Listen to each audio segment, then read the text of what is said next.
Discerning truth in a sea of lies. Live from Kalispell, Montana, it's Critical Disclosure Radio with your host, Jim White. Okay, I'm your host, James White. This is Critical Disclosure Radio. Thanks so much for joining us here today on the broadcast. I've got a new setup here. It looks like I have a bit of a green hue on me here through the production software, but that's okay. We'll get this worked out. I just literally popped over to this setup here, and I'm testing it out now.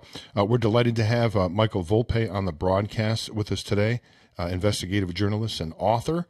He's been with us on the show several times. Probably one of the most of anybody that's been on this broadcast, and we're always delighted to have Mike on the show. If you followed any of my previous broadcasts, you're well aware of Mike and his work. His work can be found over at michaelvolpe.substack.com, michaelvolpe.substack.com. And Mike, thanks for joining us here once again on Critical Disclosure Radio. Thank you for having me. It's always great to have you, man. We've covered a lot of great topics here, I think, on this show and other shows. But, something that really troubles me, and I think it should trouble a lot of people, is the concept that there's people that are locked up behind bars that shouldn't really be there, that have been committed, been accused of crimes. Now, of course, we know, folks, that that's the same story that everybody that's behind bars says, oh, I didn't do it. It wasn't me, right? So we know this is the common theme. But that doesn't necessarily mean that some of it's not true. Now, I think, Mike, you've talked before about Barry Scheck, and I think it was like the DNA Project or something. I forget what that was called. Innocence Project. Innocence Project. But they went back, and I don't know how many people that they freed from the penal system because of false information. But right. No one should spend time behind bars that shouldn't be there. And I think everybody would agree. So go ahead, Mike. Correct. And look, number one, there's a few things people should know. Number one, we as a per capita, because we do have a lot of people in the country, but per capita, we jail more people than anyone in the world. When you have as big a justice system as we have, there's of course going to always be people who are wrongfully convicted, no matter how much you try not to have it. But the question is it just a few anomalies that you would expect given how many crimes there are, because there are over 300 million people in the country. And so some of those people are always going to commit crimes, and they'll get caught and then they'll get prosecuted. And with all of that, there's going to be some. Or is it a bigger problem? Here's a couple of things that people should know. Number one, and I got this from Jeff Deskowick, who is an exonerated, clearly wrongfully convicted person, spent about almost 20 years in jail when he was in high school for a murder that he did not commit. And he told me that eyewitness testimony is the least reliable form of testimony. Number two, the Innocence Project found that 1 in 4 exonerees, they were convicted at least in part due to a false confession. So those are everyone listening is a potential juror. Not everyone, but if you're also a registered voter, then you are a potential juror. And so those are things you should consider. And so I've spoken to not a ton of people in jail, but a few, and not everyone claims they're innocent. So that is true, but I think that's a little bit more a perception that everyone in jail claims they're innocent. I don't think everyone does. But the things that I've found, number one, I don't know how big an epidemic it is, but the kind of evidence that's often used to convict people, that's what people should be troubled by. The examples I have, it's not entirely clear if these folks are innocent, but what you'll see is the kind of evidence that convicted them. It happens often, and I can tell you for sure that on a large scale, when for instance, one guy, Robert Reynolds. So this guy was convicted based on the testimony of 3 people, all of whom got deals to testify. Now, that should trouble people that it's so easy. And these were the 3 people who testified against him. They were found, it was that he was a drug trafficker, whatever it was drug related was the conviction. So these people were found in the presence of drugs. They were arrested, and then as their case progressed, they were offered a deal, and they got their sentences reduced in order to say, well, Robert Reynolds is the drug trafficker. Now, if you look at my article about him, he has a fairly extensive criminal record. Seems very plausible that he would be a drug trafficker. In fact, one of the convictions was for possession of a fairly significant amount. However, most of those were in the past, and it actually looked like he had spent at least a decade being a member in good standing of society. Number two, even if he's got a long criminal record, it should trouble everyone that you can have evidence against you that makes you dead to rights convicted, and all you've got to do is cooperate with the government, say what they want you to say, get a lesser deal, and then someone else gets convicted based on your testimony and the testimony of other people in the exact same position. Because to me, if you are testifying as part of a deal, that's bribery. These people testified to the things they testified to only to reduce their own prison sentence. Now, to me, it's really troubling that a jury will hear from three people, all of whom admit, I assume they admitted it. If they didn't, that means his lawyer did a terrible job, which happens in a lot of wrongful convictions as well. But presumably the jury heard three people testify, all of whom said, well, yeah, I was caught with these drugs, but I'm here to testify truthfully, of course, as part of a deal to reduce my own sentence. And they thought that was strong evidence and convicted Robert Reynolds. To me, that's really weak evidence. To me, if you're a jury, you should dismiss that immediately. And frankly, those jurors, if they had gone back in there and said, besides hearing from three people who claim that he is this big drug trafficker, what is the evidence that we have? Nothing. Well, I think these people were bribed because they were offered deals. So if we have nothing besides their testimony, I don't see how we can convict them. And if someone said that, obviously it wasn't a very strong argument in the jury deliberations. But as far as people being offered deals and then testifying against others, that's just standard practice. That was my first book called Prosecutors Gone Wild. Chuck Panici, the big mayor, that's how he got convicted. Three guys were caught dead to rights. They were caught in possession of either gold or bonds or money, so they were taking bribes, and they pointed the finger at him. They testified as part of deals. The only evidence against him were these people saying he did it, and he was convicted. It happens a lot. Prosecutors offer deals all the time. All the time. You know what concerns me, Mike? It concerns me is, you look at the sensationalism that has been surrounding high-profile trials, and I think back to the O.J. Simpson trial. I don't think there was ever a more highly publicized or covered. I mean, I'm telling you, like every night for like a year, I think Geraldo Rivera was on there covering it, right? So. Right. What I really, and then you got Law and Order, and you got, the Hollywood injected, what I'm concerned with is that the motivation for some of these prosecutors is not necessarily get to what the part of justice. It's to make a name for themselves and climb up. And I've got so many convictions and the feathers in their cap. So maybe they all want to be on Law and Order. Maybe they all want to be, I don't know, but it doesn't seem, seems something stinks about it, Mike. Something just stinks about it. Right. Well, there definitely is, certainly on the state level, what's called a district attorney, and sometimes they have a different name.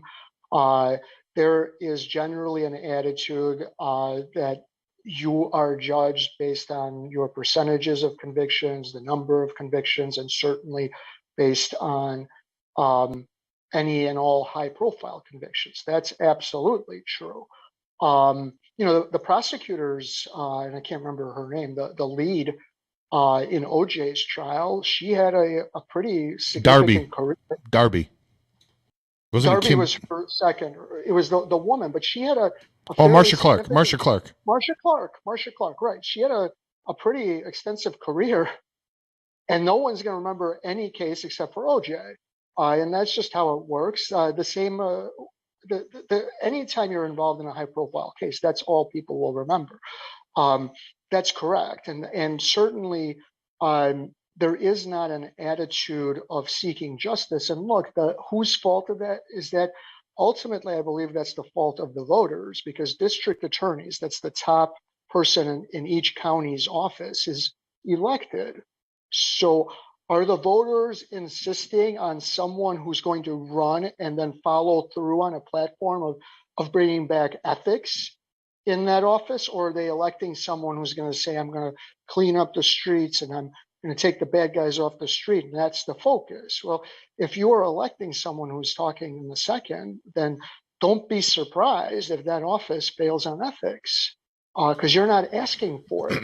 So Mike, I totally agree with you on that. Mike, it's so bad, Mike. It's so bad that people vote for people because of their hair or because they're handsome because of their or because party. I mean, because of their political party. Exactly. I mean, there's nothing more foolish that I can think of than the box that says just choose, and the vote when you vote, the box that says just choose all Republicans. Click this box here and just they all get you. I mean, just make it nice and easy for people to be lazy. I mean, people are lazy, and they make it easy, convenient for people to be lazy. I doubt that more than 5% of the people who vote in those elections know anything about the district attorney candidates, and they probably go with whoever's represents their favorite political party. So with U.S. attorneys, they are appointed by the president. So again, does anyone ever ask about ethics of the president when you're choosing a U.S. attorney? Have you ever heard that question? Probably not. So there's absolutely no emphasis on ethics ever at any level.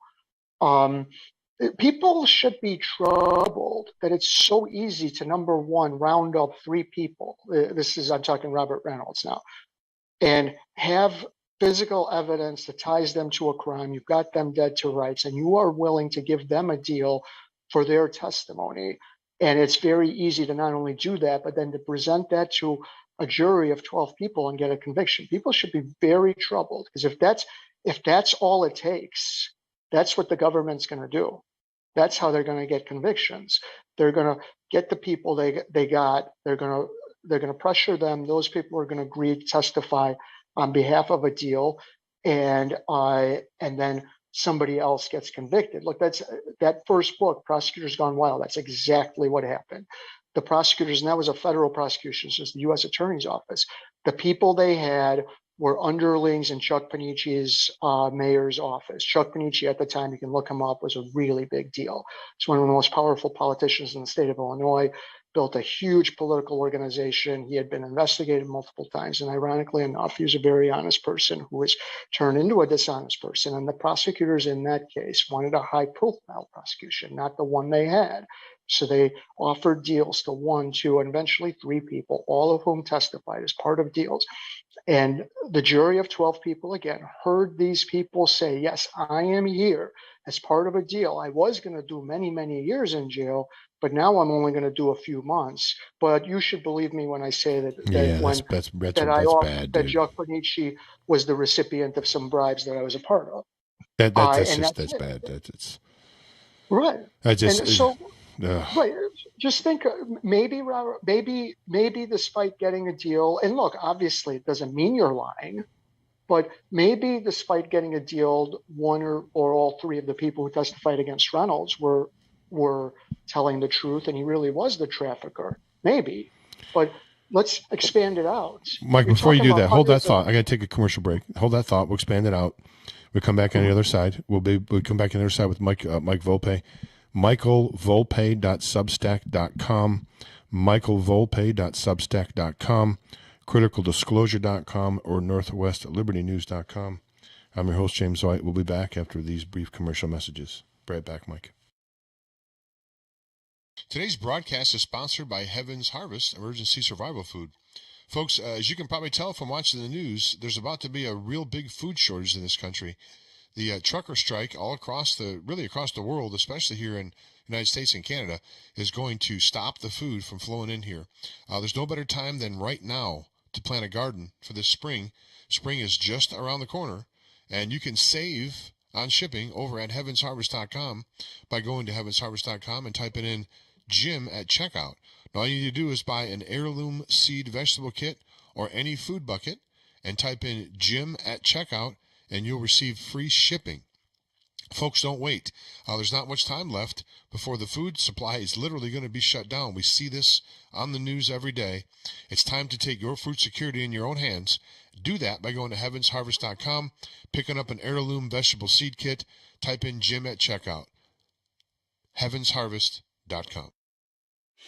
PatriotPrepared.com carries the leading brands of storable food from Legacy and Heaven's Harvest. Patriot Prepared. Our name says it all. We're dedicated to empowering you to be self-reliant and confident in any circumstance. Whether you want to be prepared in the event of an emergency or you're an outdoor sports enthusiast, PatriotPrepared.com has prepackaged meals and kits for your entire family. Legacy, Heaven's Harvest are known for high-quality, great-tasting, GMO-free, nutritious food with no chemical preservatives. Simple to prepare, easy to store, gluten-free and organic high-quality nutrition options with a 25-year shelf life. You can't beat the feeling of being food secure when you need it most. So go to PatriotPrepared.com right now to pick up your supply of high-quality storable food for your family, because it makes good sense to be prepared. That's PatriotPrepared.com. Okay, folks, thanks for hanging on for the break. We talk about preparations on this show a lot, and here's another preparation that you probably need to tune in on, and that is the preservation of your wealth with precious metals. It appears, by all accounts, that they're killing the dollar. They're going to a gold-backed currency, I believe, over in Europe and certain countries. The writing's on the wall. Protect your wealth by going to 7kmetals.com/Carla J.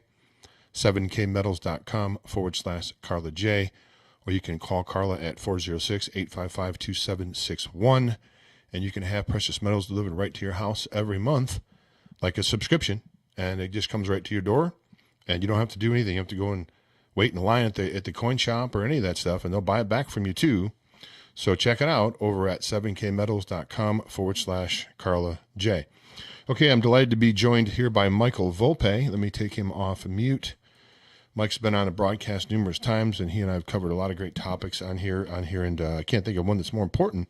Folks, you mean, what would you give up for your liberty? I mean, what would you sacrifice for your liberty, for your freedom, for the ability to be able to wake up in the morning and go out and start your car and drive to the store you want, or go hunting or fishing? I mean, all that's taken away when you're incarcerated and you're behind bars. And to be there, be behind bars and not even had committed a crime, it's an especially, there's a quote, Mike, and I don't know who made it, but it's better for 100 guilty men to go free than to one innocent man be charged or be incarcerated. There's some saying like that from one of the famous Supreme Court judges or something. Go ahead. That's the way our justice system is supposed to work. That's why we have guilty beyond a reasonable doubt. And so we have purportedly created all sorts of safety levers that make sure that it's almost impossible for you to be innocent and still be convicted. But look what I showed you here. Robert Reynolds was convicted based on the testimony of 3 people who were offered deals. That was it. That was what a jury of 12 people thought was guilt beyond a reasonable doubt. The 3 people who were testifying as part of a deal said he did it. That's it. They didn't find any drugs. They didn't find a big stash of money. They didn't catch him in the act. There was no undercover tape. Wasn't anything like that. Let's, I don't know if you can get it up, but there's another story about a guy named Randall Rahr. I got them all loaded. Whichever number you want. I got them numbered 1 through 4. I think it's number 2. So I believe that's about Randall Rahr. That's like Tracy Martin. Is that Tracy Martin currently? Tracy Martin. That's okay. Let's talk about that one. Okay, here's Randall Rahr. I got Randall Rahr up now. Whatever you want to do, whichever one you want to go with. Yeah, let's go talk about Randall Rahr. Okay, go ahead. So this guy got convicted, I believe, of sexual molestation. But it was many years after the purported crime. A girl who was purportedly 5 at the time the crime committed testified when she was 21 and claimed that he molested her. How do you feel about that? So wait, hold on. Wait, hold on a minute. Are you troubled by a guy being convicted 16 years after the fact, having a 21-year-old testify about things she said happened when she was 5? Well, do you remember anything that happened to you when you were 5? No, and my question would be: is this something that she brought out then? Did she tell her friends then, or her parents? Was it something that has been kept hidden? So, I mean, so it's just like she has some sort of a maybe false memory. I mean, I'm not minimizing the fact that that does occur. Don't get me wrong, folks. But if that's a false memory that 16 years later, dude, I can't tell you what I did when I was 5. I was, you know, playing outside, playing tag and playing outside. The way they convicted him was there was no other evidence that he committed this crime, but they found other evidence of other types of like sexual deviant behavior, but all of it was 30 years ago. They had another woman who was in her 30s. I don't remember what she testified to, but the thing happened when she was again like 6 or 7 years old. It was all of this very old evidence. But again, the jury of 12 people thought that was guilt beyond a reasonable doubt. Rar, what he told me, when I say I interviewed him, I by email through JPay. But I asked, he believes that he was working for, I think, some department within the Michigan government. These two are from the state of Michigan. And so Rar was investigating something and he was finding some corruption. And the next thing you know, he's being charged with these crimes. He believes that it was a form of retaliation. I don't know if that's true, but it's really troubling that someone can be convicted based on testimony from a 21-year-old speaking about things that happened when she was 5.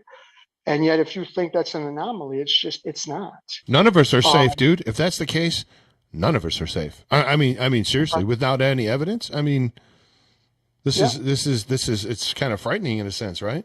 I mean, yeah, as frightening as having 3 people get deals and point the finger at you, and that's enough. If that's all it takes, anybody who's facing jail time would be willing to do anything in order to save themselves. And so the idea that you can just throw people up there on the stand as part of a deal and that be enough on its own with nothing else should trouble everyone, because that's easy. It's very easy to get people to say what you want them to say if you're going to save them time in prison. That's very easy. Frankly, that's lazy police work. It really is. Rather than going out and getting the evidence necessary to catch the criminals while they're in the act or have a trail of evidence that points back to what they've done, no, they let another criminal off or give another criminal a lighter sentence to get to an even bigger criminal. Why don't you just charge the criminal, the lower criminal, charge them, and then go do some real investigative police work and take the big criminal down so all the criminals are behind bars and not just some of them? Right. Correct. It is. It's like somebody's trying to check a box as opposed to doing any actual detective work. Let's get the first one up, because this involves Chris Wray, the current head of the FBI. We talked about this a little bit previously. Very interesting case. The inmate's name is Robert Ethan Miller. He is in a place, I don't know if he still is. At the time that I had written this, he was at the Communications Management Unit in Terre Haute, Indiana. You've talked to some supporters of people who have at least been through there. You've talked to Dana Gottesfeld. Yes. I don't know if he's still there. Her husband, Marty, was there for a while. Might still be there, but definitely was a resident. That's a place that's supposed to house jihadis. And for some reason, Marty Gottesfeld is there, and this guy, Robert Ethan Miller, is there. So Miller was. So is Schaefer Cox, by the way. So is Schaefer Cox as well. And Schaefer Cox, correct. There was another insurance scammer. So for some reason, they throw a hacker like Marty Gottesfeld in, Schaefer Cox, and this insurance scammer with a bunch of jihadis. Very troubling that we even have a communications management unit, even more troubling the way it's set up. But this guy Miller is there. He was convicted for planning to kill his either then ex or current girlfriend. The main evidence against him, what was it? It was a guy named Troy Plant. Troy Plant, guess what? He got a deal. He was a criminal, got a deal. There was another guy named Sagai Hinson, another criminal, who got a deal. They both testified that that they were 2 people in a scheme that they were cooking up in prison. They were all in prison at the same time to murder Miller's either then girlfriend or ex-girlfriend. Why would he do that? Because purportedly she had the goods on him about some very serious, significant crime, and that was the supposed motivation. Both Miller and Hinson have since submitted affidavits in the case of, or I'm sorry, both Plant and Hinson. In the case of Plant, multiple affidavits, and I also communicated with him by email in 2020, where he repeated again that that Miller was innocent. So Plant says that he was both coerced and cajoled to do this. That in fact, what actually was happening was that he, Hinson, Miller, and maybe some other folks were planning like a small drug deal, and that's what actually was happening. Looks like Hinson died in 2016, it says. Correct. So we have a problem with Hinson's affidavit because he wrote the affidavit supposedly in 2017, even though he died in 2016. Isn't that magical? The magical world of police corruption. What I should know, that's not necessarily police corruption, but what is noteworthy about that affidavit, and you're going to have to pay my subscription fee to take a look at the actual affidavit, unless you show it, but it was written, the date was, I don't remember the month and day, but then 2010, and then it's crossed out and it replaced with 2017. And keep in mind, he died in 2016. But what I find interesting is since then, Miller has submitted this in at least one appeal, and no one, not the judge or the prosecutor, has pointed out, well, this guy's affidavit doesn't seem right since he. If someone can go back 16 years and you can have an affidavit from a dead man to convict you, what chance do people have, dude? I mean, at this point. Right.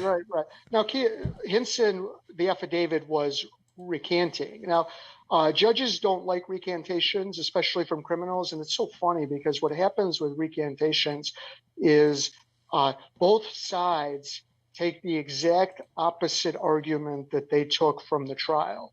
So the prosecution immediately goes, Troy Plant, come on, he's a career criminal. Why would you believe him now?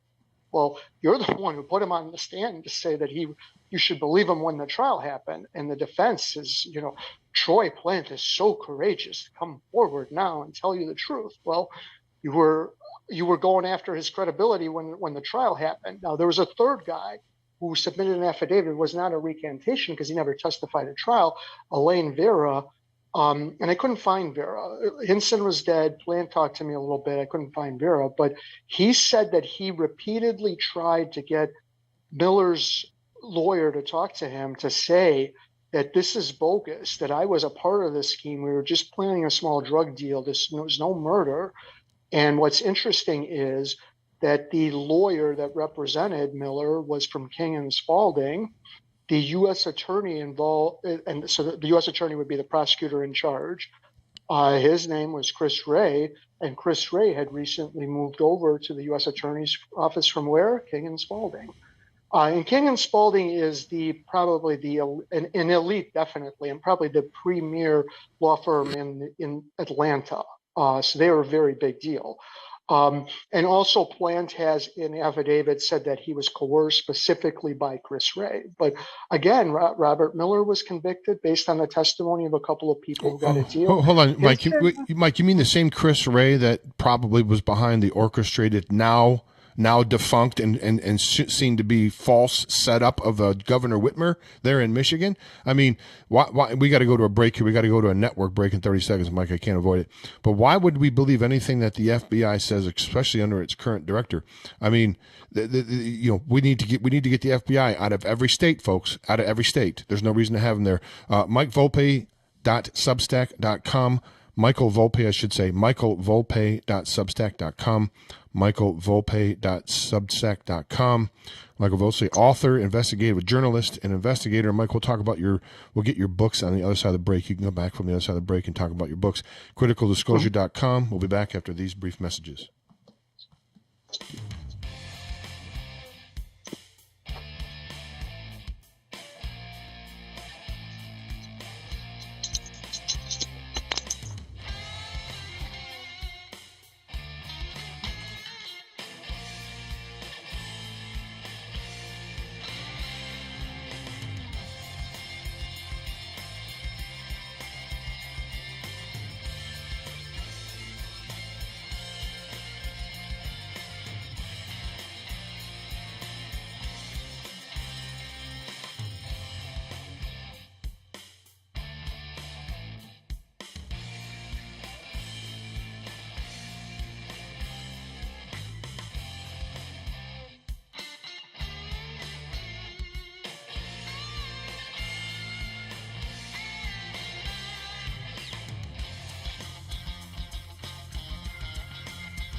Okay, folks, thanks for hanging on for the break. I'm your host, James White. This is Critical Disclosure Radio, criticaldisclosure.com. That's criticaldisclosure.com.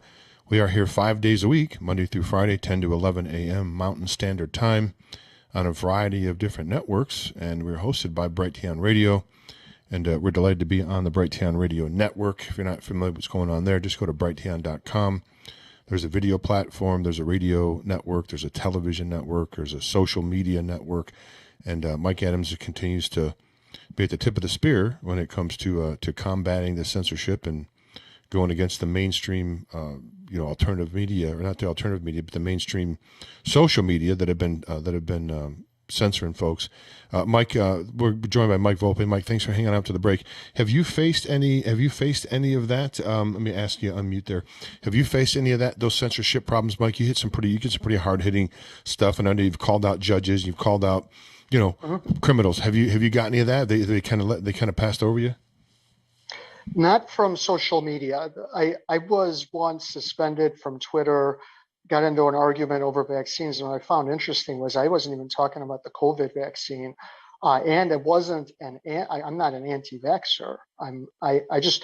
I don't think vaccines are nearly as safe as the government and big pharma will tell you. And I don't think they're nearly as effective. And that was basically my argument.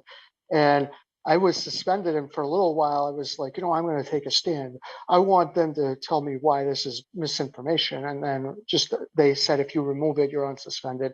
I eventually removed it. And I just stopped arguing. I was like, argue. I'm not that passionate about vaccines. I'm just not even going to argue about them. Where I've been censored is with trying to get these stories to the media and actually getting them published. That's why I'm at Michael Volpe, and it's Volpe, but michaelvolpe.substack.com.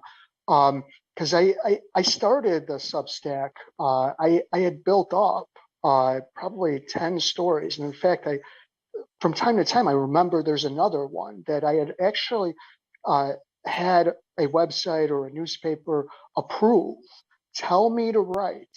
I wrote, and then after it was fully written, they then decided not to publish it, including the one about Chris Wray. And for reasons that they never would explain to me. So I don't know if you'd call it censorship, but I've certainly had people who didn't want to take these on. And so that's, I guess, my experience with censorship.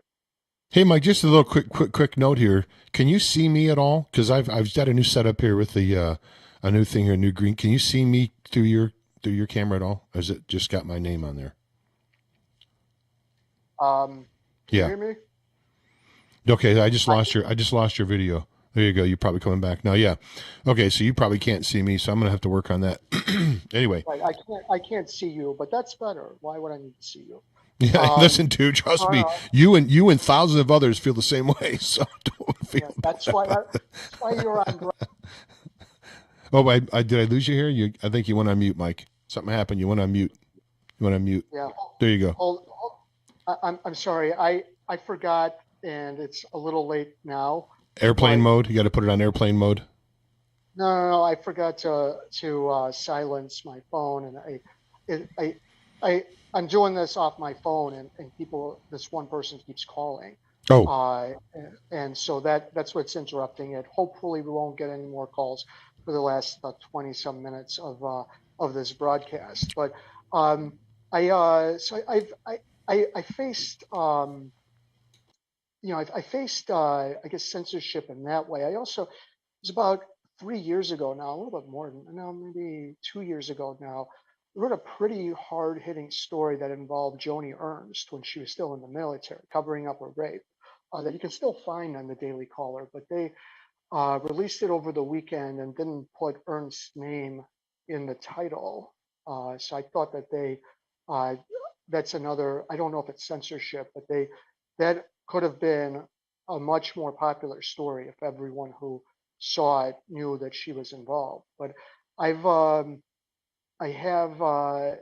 would say that's the kind of censorship that I faced, is just and primarily, and it's been told to me more than once in the stories that were censored, that it was the risk of a lawsuit was the main reason that they didn't want the story. Well, let me ask you this question, Mike. Have you found, you'd think that there's some sort of a fail-safe, although they'd still spend time behind bars, but one would think that the parole board, because I'm assuming that most everybody has a opportunity for parole. If they go before the parole board, can they bring up this evidence that you're talking about? Are they allowed to reintroduce that to the parole board to hopefully maybe get these guys off? No.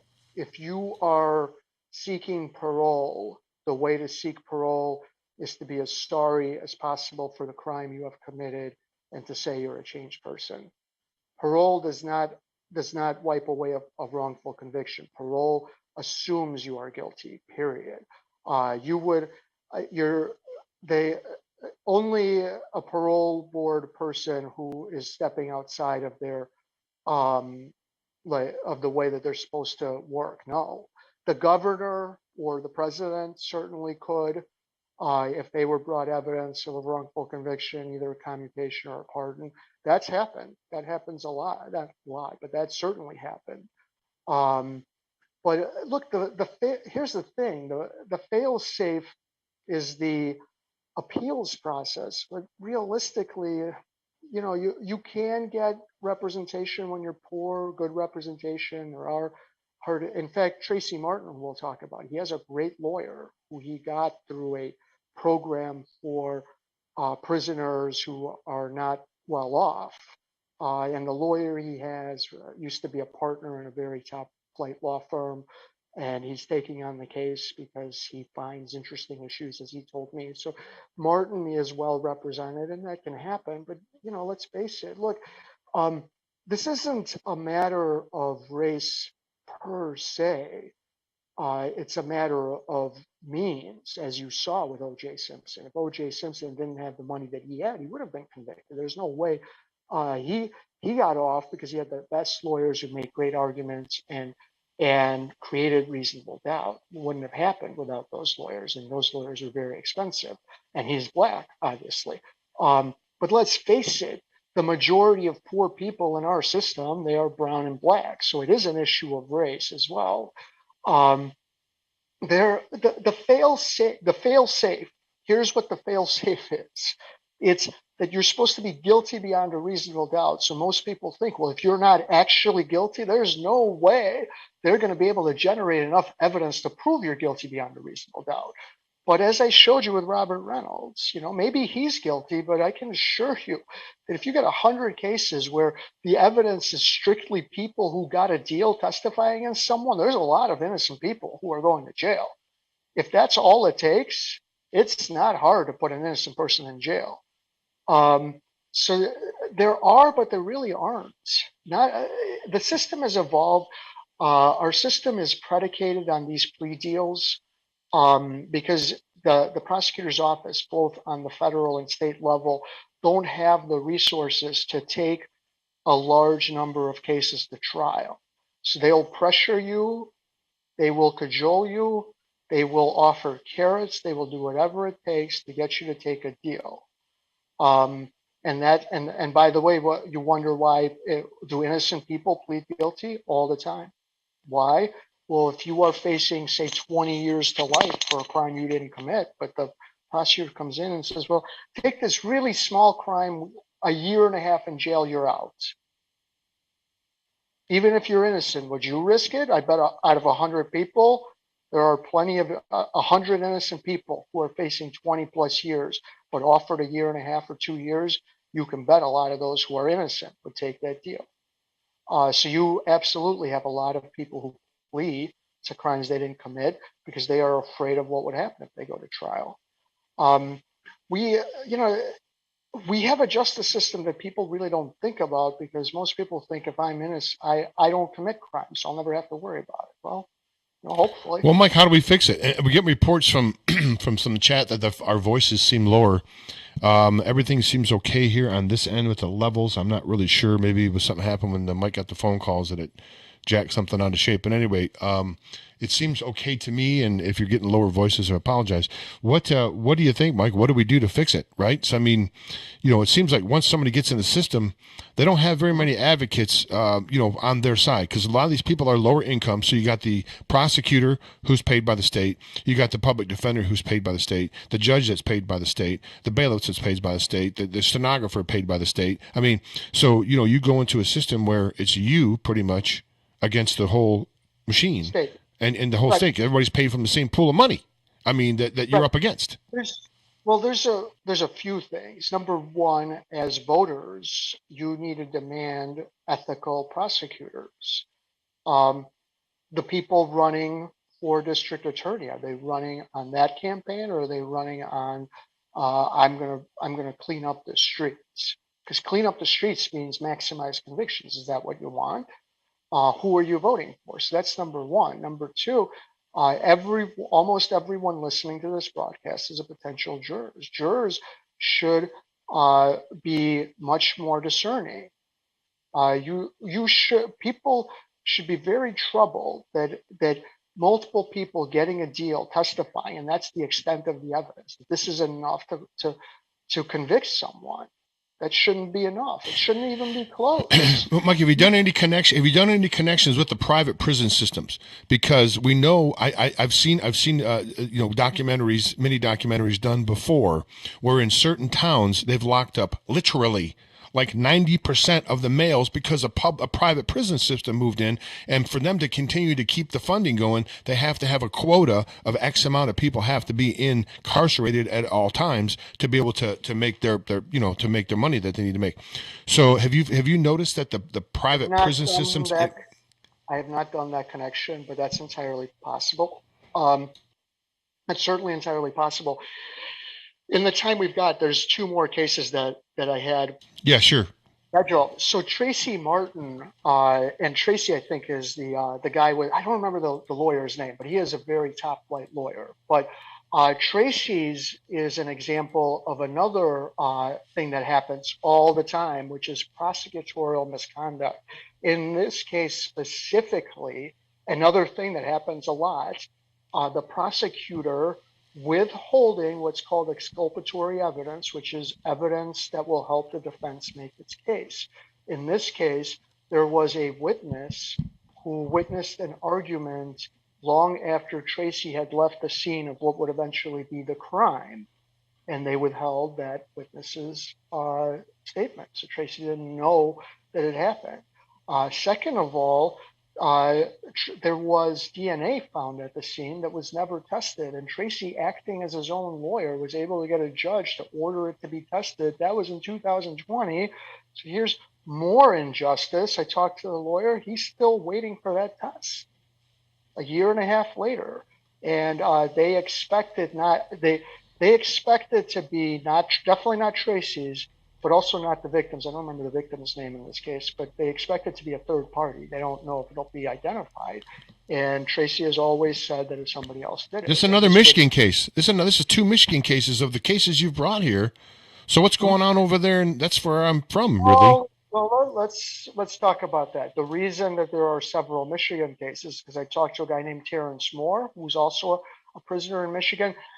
He admitted to his crime. He does. I don't think there's any doubt that he committed his crime. But I talked to him about wrongful convictions. He gave me 3 names. We're talking about 2 of them. So interestingly enough, a career criminal appears to know who is and is not wrongfully convicted in that prison. But what I find interesting about this, I guess, is a thought experiment, is I wanted to see how many wrongfully convicted people I could find. And I don't think it's hard to find them. So there, and Moore gave me a third guy. I haven't talked about him yet, but that third guy just sent me a big packet of information pleading with me to help him because he's innocent, he claims, which may in fact be true, which would mean that this guy, Terrence Moore, who I called one bad hombre, was smart enough to know who is and is not wrongfully convicted. So the Innocence Project can't necessarily help these people, because if they're convicted on the testimony of someone 16 years later, there's no DNA evidence that they give them a check on. There's just a matter of some person's word. I mean, there really is there is no agency out there that can, unless you hypnotize somebody and against their will, and look, they're correct. The Innocence Project only takes on cases where there's DNA evidence that could be used or was used, because they would just get way too many requests. They'd never be able to do all of these cases any other way. But look, the Innocence Project's not the only avenue. Kathleen Zellner, who we've talked about, she represents, among others, Steve Avery now, has, according to her, and I don't know if this is accurate or not, but exonerated 20 people on her own. Very big deal. Ryan Ferguson, that's probably her most high-profile exoneration. She's definitely exonerated that guy. Ferguson, that was so troubling. He was convicted of a very violent rape, and the evidence started when one of his friends went to the police station and said, "I dreamed that I was involved in it with Ryan Ferguson." And somehow they got it to a conviction that was eventually overturned based on a guy just being troubled by his own dream and going to the police and saying, "I don't know why I dreamed this, but I thought you should know." And then Ferguson gets convicted of the rape, and she overturned it. Unbelievable, man. We got one more. If you can get up this last one. This isn't written by me. This is a case that's unfolding now. Her name is Melissa Lucio, and she was convicted based on She was convicted based on a confession, but if you look into the confession, she was interrogated for a very long time, and she eventually broke. If you look into that case. Okay, I think we lost Mike again. Are you back? There you go. You must have got another call coming in. Am I back? Am I back? He's back now. You're back. Yeah.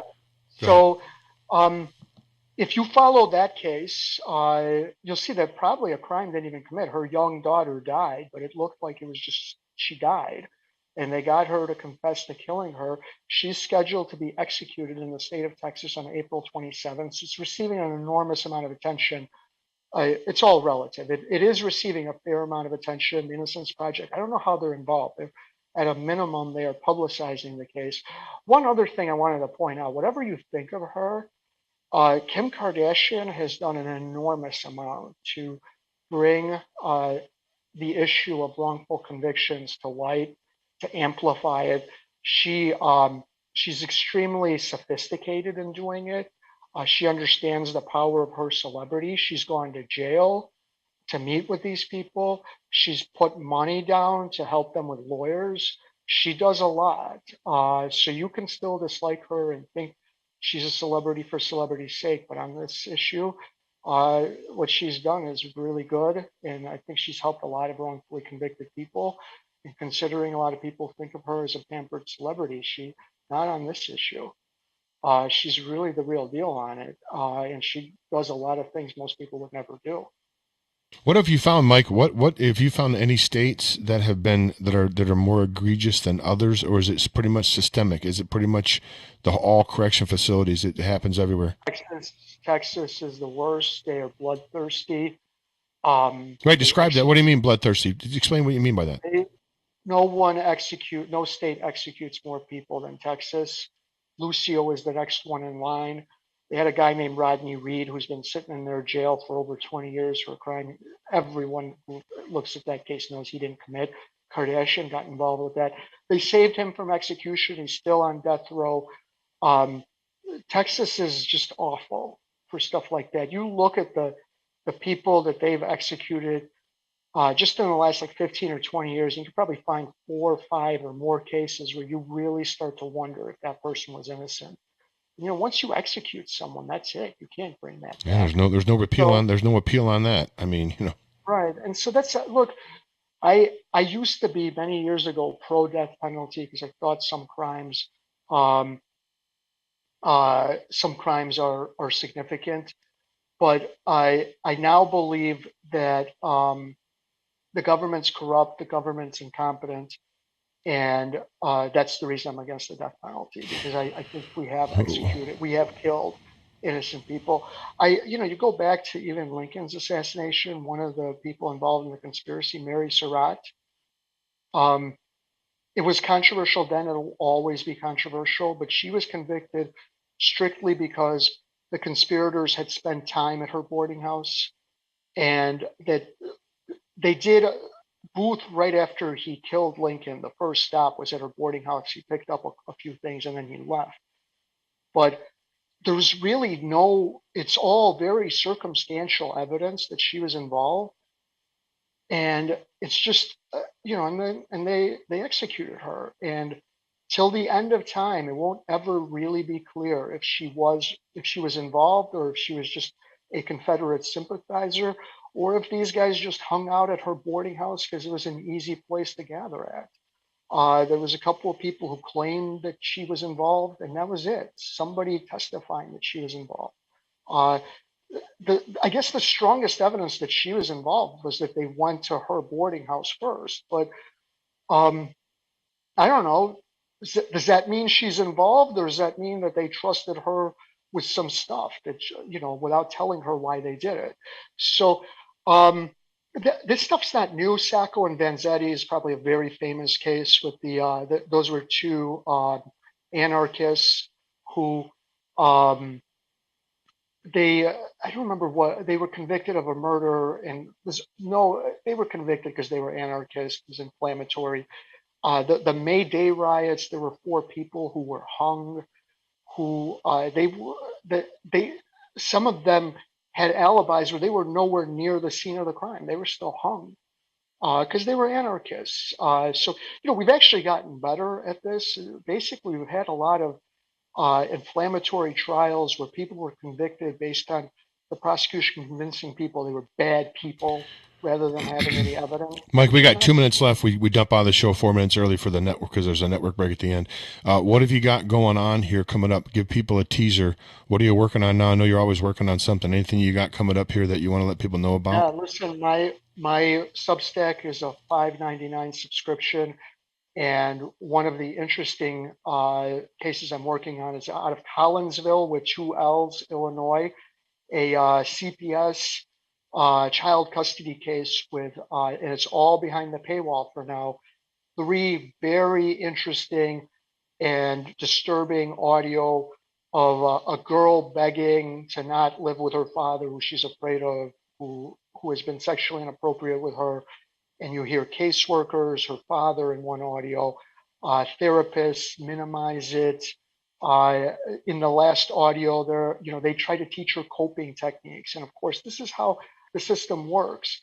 You put kids with abusive people, and then the kids deteriorate. And rather than taking them out of that environment, you throw in a bunch of therapists to teach the kids to cope. And that's how the system works. And so if you want to check out any of those audios, you do have to pay the $5.99 or $59.99 for a full year, which is cheaper if you keep it for the full 12. michaelvolpe.substack.com.